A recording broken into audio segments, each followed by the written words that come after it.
enfim, a nossa 10ª aula, nossa última aula, trazendo exatamente o fim aí desse longo caminho que a gente traçou sobre desde o nascimento da obrigação tributária até agora, no exaurimento aí da sua cobrança, né? Então vejam, de alguma maneira a gente traçou um caminho quase que linear, né? Desde o nascimento da obrigação tributária, nós vimos a questão do fato gerador, da hipótese de incidência, nós vimos daquela parte em que se apura a responsabilidade tributária. Tudo isso é consolidado num procedimento que resulta num ato chamado lançamento tributário. Com esse lançamento tributário, você tem a possibilidade de dar início ao processo administrativo, você pode impugnar, enfim, você pode dar todo esse segmento.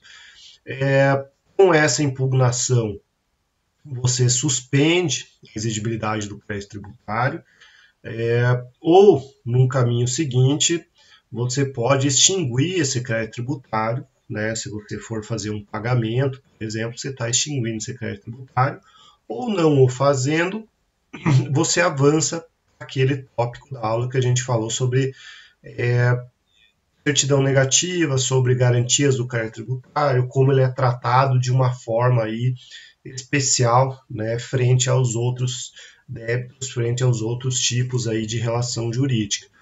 Bom, desse crédito tributário, se não adimplido, né, se ele não for pago, surge uma última consequência aí para o devedor, para o contribuinte ou responsável, que é a execução fiscal, né? Óbvio, a gente já viu em toda aquela questão da prescrição e decadência. Aqui em específico, a execução fiscal é o prazo prescricional que se aplica, porque é o exercício do direito de ação, né? Então, nós temos aí uma lei específica para execução fiscal. Óbvio que essa lei ela é subsidiária ao Código de Processo Civil, né? Então, o Código de Processo Civil ele tem total aplicação naquilo que não for específico para o procedimento de execução fiscal, né? Então, a lei de execução fiscal, lá de 1980, ela é específica para esse procedimento de execução fiscal. O grande detalhe é que a lei de execução fiscal não se aplica somente para a cobrança de tributos, né? Então, vejam que o próprio nome, né, a súmula aí da lei, ela traz o seguinte, que dispõe sobre a cobrança judicial da dívida ativa da Fazenda Pública. Se você leva uma multa do PROCON, se você leva uma multa da Vigilância Sanitária, se você leva uma multa do meio ambiente, enfim, de qualquer órgão dentro de um ente federado da Fazenda Pública, esse débito ele vai ser inscrito em dívida ativa e vai ser executado também pela luz aí da Lei 6830. Né? Então, a municipalidade, né, os estados e a União, eles usam essa lei, a dívida ativa, como uma regra, usa-se, né, esse procedimento para a cobrança da dívida.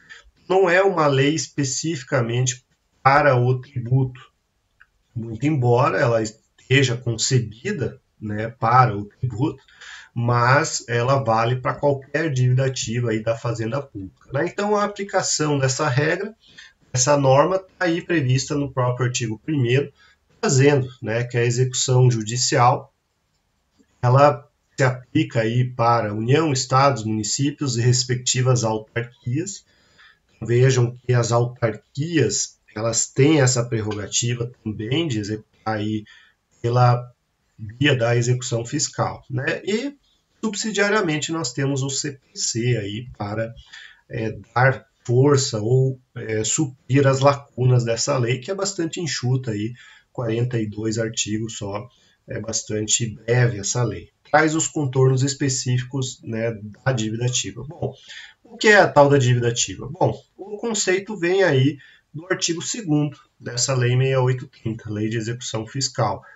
Constitui a dívida ativa que ela é definida como tributária ou não. Vejam aí de novo trazendo que não precisa ser necessariamente tributária.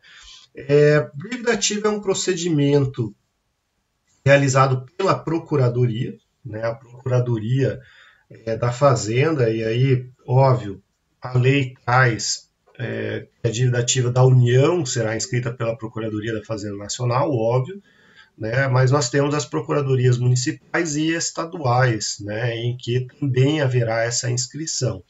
Então é um termo. Esse termo ele vai buscar lá no lançamento todos os objetos e os indicativos do que não foi adimplido. E aí esse termo de inscrição de dívida ativa ele vai adicionar todos os demais aí as demais penalidades em razão da falta de pagamento, né? Então aqui, quando esse débito tributário é inscrito em dívida ativa, surgirão aí as multas, surgirão aí os juros, serão calculados, tudo isso inscrito em dívida ativa, e inclusive, né, muitas vezes os encargos, os honorários da Procuradoria, muitas vezes estão incluídos aí dentro desse termo de dívida ativa. Né? E aí, o artigo 2º, no seu parágrafo 5º, ele vem trazer exatamente o que precisa conter nesse termo. Né? Então é aquilo. Quem é o devedor, se é a responsável, o valor originário da dívida, qual foi o momento que ela deixou de ser paga e a forma de se calcular aí os juros, multa, tudo mais, origem, natureza, indicação de estar sujeita à dívida atualização monetária, data, número de inscrição e o número do processo administrativo, se houver. Né? Então, veja, aqui são requisitos obrigatórios para você conseguir identificar o que né, a que se refere aquela cobrança. Com essa dívida ativa, esse termo, óbvio que hoje tudo é informatizado, então isso é colocado num sistema, e essa dívida ativa, quando ela é executada, né, o fisco aí ele vai imprimir uma certidão dessa inscrição. Né? Então a gente fala que a CDA, né, a certidão de dívida ativa, é aquilo que vai sustentar o documento que vai anexo à petição inicial da execução fiscal. Né? Vai um simples termo, e esse termo vai trazer exatamente esses requisitos do parágrafo 5º do artigo 2º. Todas as indicações possíveis da origem desse débito. O detalhe é que essa dívida ativa goza o quê? De presunção de certeza e liquidez. Né? Então, está lá expresso no artigo 3º, a dívida ativa regularmente inscrita goza de presunção de certeza e liquidez. Obviamente, a presunção é relativa, de modo que você pode desconstituir essa presunção e você desconstitui isso como? O caminho regular previsto aí na Lei 6830 é por meio dos embargos à execução. Né? Os embargos à execução é o caminho comum, né, é o caminho tradicional que se traz aí para desconstituir essa presunção. Existe uma outra alternativa, né, que eu já comento, que é a exceção de pré-executividade. Bom, sujeito passivo, né, quem é o sujeito passivo? O sujeito passivo pode ser movido aí contra o devedor, o fiador, o espólio ou a massa, nesse caso o massa falido, e os responsáveis sucessores a qualquer título. Né? Então vejam que, via de regra, é o devedor, aquele indicado aí no título, né, na certidão de dívida ativa, mas também é possível o direcionamento, por exemplo, para um sucessor, no caso do devedor estar falecido, ou nessas demais hipóteses aí do artigo 3º. Bom, aonde que se julga essa execução fiscal? Né, ela vai ser tramitada, vai correr aí no local, né, em que foi constituída essa dívida, esse termo de dívida ativa. Né? Então, não precisa ser no domicílio do réu necessariamente. Né? Então, vai ser aí no município em que foi devido, vai ser aí no estado, né, na capital do estado, enfim, conforme aí foi constituído esse título. Havendo comarca, aí é direcionado, né, para a comarca a regra aí do juízo do réu, a regra aí do domicílio do réu, próprio lá do CPC. Né? Então não tem muita diferença aí com relação ao CPC. O detalhe, né, é que essa dívida ativa, essa execução fiscal, exclui inclusive o juízo da falência. Né? Então a gente viu e já comentou que lá na recuperação judicial, o o processo, né, de execução ele não é suspenso, ele não é afetado aí diretamente pela execução fiscal. Então, existe inclusive essa peculiaridade aí. Não há, né, atração aí, não existe aquela necessidade de se enviar, né, o processo de execução fiscal para o juízo universal da falência aí. Bom, petição inicial, o que vai ter numa petição inicial de uma execução fiscal? Continua sendo uma petição inicial, só que de uma certa forma bastante abreviada, né? Numa regra geral, as petições de execução fiscal elas são de no máximo uma página, né? No máximo duas, aí, conforme o local. Mas costuma ser um parágrafo fazendo exatamente esses requisitos, né? O juízo, o pedido e o requerimento para citação, e essa petição inicial será instruída com a certidão de dívida ativa, né? Aquilo que a gente mencionou logo atrás, né? Então, inclusive, ó, essa petição inicial e a CDA pode ser um único documento, né? Então, é algo bastante singelo, bastante célere, aí não existe muito papel quando era impresso, né? É uma, duas folhas aí no máximo. Bom, o valor da causa é o valor da dívida constante na certidão devidamente atualizado, né? Esses encargos legais é multa e juros que serão somados aí para o valor da causa. Bom, o procedimento. Uma vez distribuída a ação, vai ter o despacho do juiz, né? Então o juiz vai deferir essa petição inicial, vai determinar, né, é um despacho padrão, determina a citação, se não pago, né, se não garantida a dívida em 5 dias, a penhora resto, né, e aí o registro do que foi bloqueado e a consequente avaliação para numa outra etapa haver aí o leilão dos bens, né, aí vai lá para o CPC. Mas qual é o grande ponto, né, qual é o grande detalhe da execução fiscal que difere das outras, inclusive lá do CPC? É a forma, né, e o jeito aqui da providência ser tomada pelo devedor. Então, veja, o artigo 8º.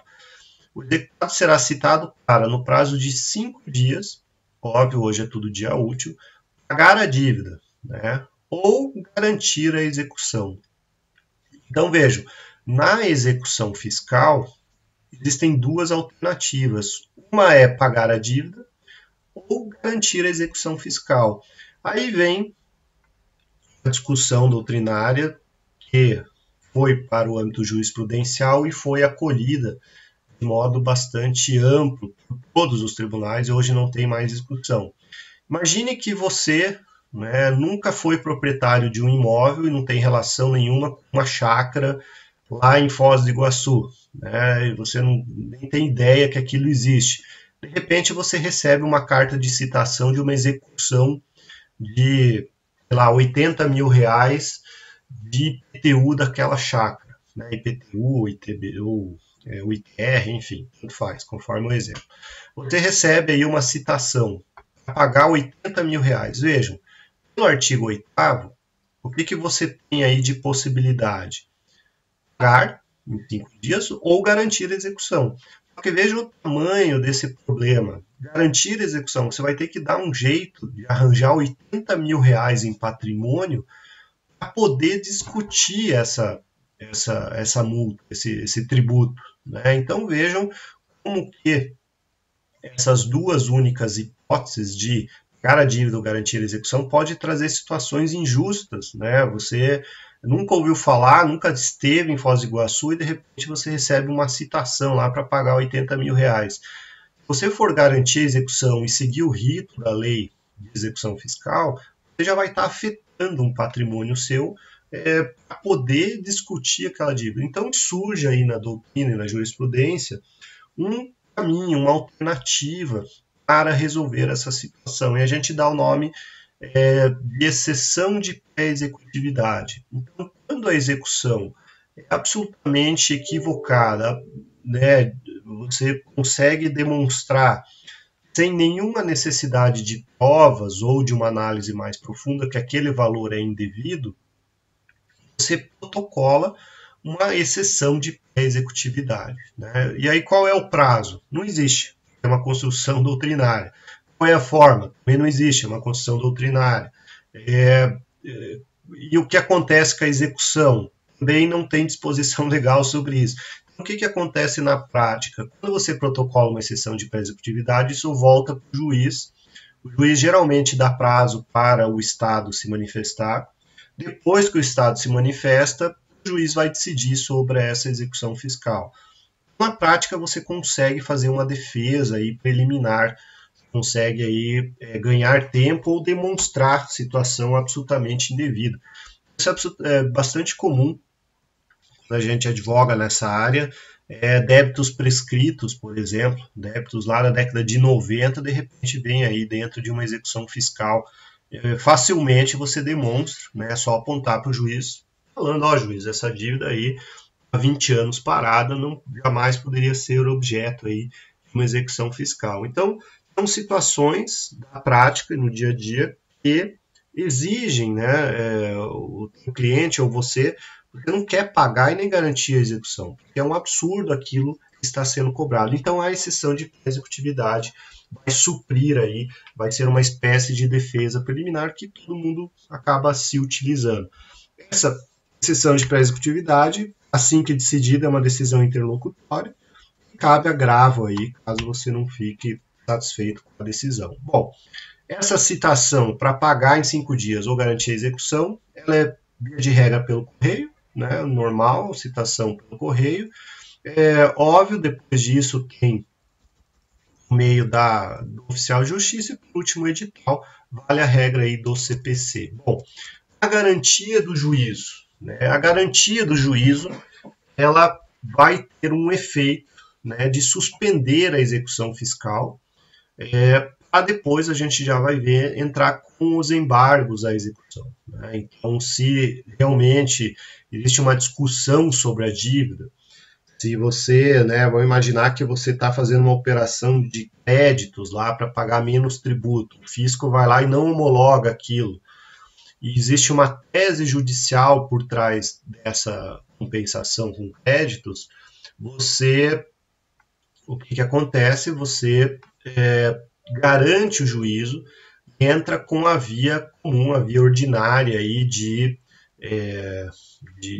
discussão daquele débito com embargos à execução. Né? A gente já vai falar sobre embargos, mas para os embargos à execução, você necessariamente precisa garantir a execução. É requisito aí de admissibilidade a garantia do juízo. Né? Então, essa em garantia da execução, o que você pode fazer? Né? Efetuar o depósito em dinheiro, oferecer fiança bancária, nomear bens ou indicar outros bens aí de terceiros. Né? O detalhe é que você efetua o depósito em dinheiro ou, né, nós temos uma outra alternativa que o CPC atual nos trouxe. Artigo 835, parágrafo 2º, vai trazer o seguro garantia judicial. Seguro garantia judicial equipara-se a dinheiro. Lá no CPC, artigo 835, parágrafo 2º, nós temos, além de depositar o dinheiro propriamente dito, nós temos a opção de um seguro garantia judicial. Esse seguro garantia judicial e o depósito, eles devem ser aceitos aí pela Fazenda Pública. As hipóteses do segundo, terceiro e quarto vai depender sempre de um ok da Fazenda Pública. Algumas entidades, como a União, por exemplo, eles têm portarias dizendo como deve ser a fiança bancária para que a Fazenda Nacional aceite. Né? Agora, município e Estado raramente tem esse tipo de disposição, então vai acabar dependendo de um ok deles, né? Acaba exigindo aí primeiro um ok. Bom, não ocorrendo o pagamento nem a garantia de execução, a penhora vai cair sobre qualquer bem do executado. Então, vamos supor que você recebeu a citação e não fez nada. Não fez nada. Nem garantiu, nem pagou, nem apresentou exceção de pré-executividade. O que vai acontecer? Os atos expropriatórios normais em processo de execução. Óbvio que hoje em dia é normal que, né, a primeira providência seja penhora online, né, a penhora de dinheiro ou via convênio Bacen-Jude. Então é a primeira coisa que você vai sofrer aí, essa penhora online. Depois da penhora online, o que avança? Né? Qual é o procedimento regular e comum aí que costuma acontecer? o fisco geralmente pede uma penhora de veículos. Depois dessa penhora de veículos, ele vai pedir uma quebra de sigilo fiscal, então ele vai pegar as declarações fiscais, aí, o imposto de renda, né, para ver se a pessoa declara a existência de outros bens. Depois disso, vão, né, para as outras possibilidades. Penhora via oficial de justiça na sede da empresa, penhora aí daquilo que existir, né? Então, geralmente segue esse caminho aí de ato expropriatório, mas sempre começa com uma penhora online, né? A primeira providência é aquela que é realizada aí de uma forma bastante rápida, né? E o devedor que não ficar atento realmente perde aí tudo, tem bloqueado todo o seu saldo bancário aí da noite para o dia. Então, se você não fizer nada, você tem aí o seu patrimônio bloqueado. Eu posso substituir essa penhora? Pode, né? Então, qualquer fase do processo, você pode pedir a substituição da penhora, desde que seja por depósito em dinheiro, fiança bancária ou seguro-garantia, né? Então, vou imaginar que a penhora foi lá e pegou uma máquina da sua empresa. Você está tendo problemas com isso, você não pode, né, utilizar essa máquina, você não pode transportar, você não pode, inclusive, vender essa máquina. Você pode ir lá no processo e falar assim, não, ó, já que vocês penhoraram essa máquina, eu dou dinheiro em troca. Vai ser obrigado a aceitar. Vejam que será deferida pelo juiz sempre que oferecido dinheiro em troca de outro bens. Bom, isso se você não fizer nada, penhora. Agora, uma vez penhorado esse valor, o juiz vai abrir prazo para o embargos também, né? Então vejam que quando você é citado, você tem 5 dias para pagar ou garantir a execução. Se você não fizer nada, você vai ter seu patrimônio bloqueado. Quando bloquear teu patrimônio, volta para a mesma etapa se você tivesse garantido espontaneamente. Que é o quê? É o caso de 30 dias para oferecer embargos à execução, né? Então vejam que o caso de embargos à execução é 30 dias, mas 30 dias contados do quê? Vejam só, não é lá da citação, não é lá, né, da primeira intimação, nem nada disso. Vai contar 30 dias do depósito. Então, se você depositar espontaneamente, o dia que você pagou começa a contar o prazo de 30 dias. Detalhe, né, são 30 dias, não é um mês. Um mês aí que tem 31 dias, né? Então fiquem atentos com isso. Mas se você não depositar espontaneamente, você pode protocolar uma petição juntando, né, por exemplo, o seguro garantia judicial, da data da juntada. Ou, quando você não fizer nada e por exemplo, sobrevier uma penhora online, vai ser da data da intimação dessa penhora online, né? Então, são as 3 hipóteses do artigo 16, que oferecerá embargos. Embargos à execução fiscal é uma ação ordinária, é uma ação de conhecimento que faz, né, e tem como objeto desconstituir a dívida ativa, né? Então, embargos à execução tem custas, ele é distribuído, mas o detalhe é que ele é distribuído por dependência. Ele é distribuído por dependência para o juízo da execução, né? Então, quando era papel antigamente, era penso, né? Né, passava-se uma fita, né, enfim, juntavam-se 2 processos. Hoje, como é eletrônico, eles abrem um incidente lá dentro do ajude, né, dentro do sistema de acompanhamento virtual. Então, vejam, oferecerá esses embargos. Esses embargos têm natureza de ação, processo de conhecimento, de modo que os embargos estão sujeitos às custas, é possível aí a apresentação de provas, perícias, testemunhas, enfim, processo de conhecimento normal, que vai gerar uma sentença. Essa sentença ela vai condenar, né, o que perde em honorários de sucumbência, normal, uma ação de conhecimento normal, mas cujo objeto deve ser aí, né, o questionamento daquela dívida executada. Bom, não são admissíveis embargos antes de garantida execução, aquilo que eu falei, isso surge a exigência de uma terceira alternativa, que é a questão da exceção de pré-executividade, né? Nos embargos deve alegar aí toda a matéria útil, né? Inclusive apresentar rol de testemunhas, mas não se permite aí a reconvenção, né? Então a reconvenção não é possível aí dentro dos embargos à execução. Então, se tiver um valor para cobrar do fisco, né, você tem que fazer via ação ordinária, não via embargos à execução. Bom, aí tudo anda conforme o CPC, né? Tudo anda conforme o CPC. O CPC tem, né, aplicação subsidiária nesse sentido. O detalhe, né, e aí na mesma lei 6830 nós temos aí a questão de não sujeição à falência, né, a cobrança não é sujeita a concurso de credores ou habilitação em falência, né, então nós temos aí uma disposição específica daquela ideia de preferência do crédito tributário. Aqui na Lei 6830 nós temos isso no artigo 29. E por último, é aquilo que a gente já falou na aula lá sobre prescrição, nós temos a prescrição intercorrente, né? Então aqui o artigo 40 de novo do CPC, da Lei 6830 vem trazer exatamente isso, né? Aquele prazo.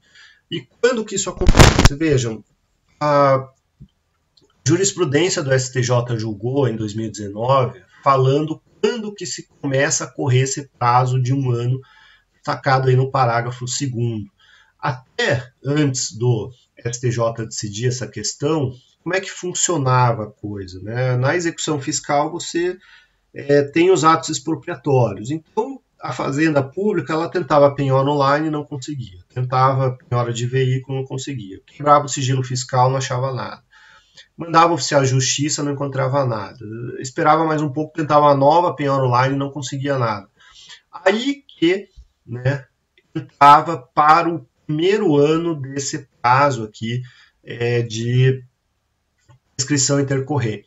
Só que todo esse caminho que eu falei até agora, essas penhoras, às vezes demoravam 5 anos, 4 anos, enfim. O processo já andava um monte, tentava-se para lá e para cá, e só depois de tudo isso é que começava a contar esse primeiro ano, né? Então é o primeiro ano aqui suspenso e depois mais 5 para a prescrição. Então são 6 anos. A jurisprudência do STJ veio e mudou isso daí. Agora a jurisprudência do STJ fala o seguinte, não, na primeira tentativa infrutífera de penhora, né, então aquele primeiro penhora online não achou nada, automaticamente já conta esse um ano. Ou, além da penhora infrutífera, que não deu certo, também a citação não válida, né? Então, pediu AR de citação, não localizou o devedor. A partir do retorno daquele AR negativo ou da penhora inválida, ali automaticamente já conta esse primeiro ano, que depois somados a mais 5 vai resultar na prescrição intercorrente. Isso abreviou aí pelo menos uns 4, 5 anos todas as execuções fiscais aí em que não há bens para serem pagos, penhorados, né? Então nós temos aí essa disposição do artigo 40 que foi interpretada em favor do contribuinte, né? Deu-se uma aplicação aí muito mais célere da contagem desse primeiro ano aí de contagem para a prescrição intercorrente, que é a forma que, né, o devedor que não tem como pagar e nem patrimônio para pagar, ele vai se saldar, ele vai resolver aquele problema, né? Então vejam, dentro de todo aquele caminho que a gente falou, lá do fato gerador, aí 5 anos para lançamento, mais 5 anos para prescrição, que é o juizamento. Depois de executada a execução fiscal, a gente coloca aí, né, pelo menos um ano de tentativa de citação e penhora, aí você conta mais 6 para fazer, enfim, a prescrição intercorrente. Então, de um modo geral, aquele devedor que não paga e não tem como pagar, e não tem patrimônio para pagar, a gente pode pôr aí que, né, dentro dessa matemática toda vai ficar aí pelo menos uns 10, 15 anos sofrendo, né, com essa questão de cobrança até que surja a tal da prescrição intercorrente, né? Então, é um longo caminho, um caminho muito longo para quem quer se recuperar, quem quer se reerguer, quem quer voltar a empreender, para conseguir, né, se livrar desse passado. Mas, né, hoje é a forma. Óbvio que durante esse período ele vai estar com o nome protestado, né, o fisco já tem protestado, inclusive em cartório de protesto, além do CADIM, né, o cadastro de inadimplentes. Então o nome da pessoa vai estar suja durante aí um longo período, até que enfim haja essa prescrição. Uma vez prescrito, o crédito tributário extingue e aí não temos mais dívidas, né? Aí a pessoa pode recomeçar normalmente. Então todo esse é o caminho do tributo, do seu fato gerador ao seu exaurimento, quando não há pagamento, e sim pela via da prescrição intercorrente.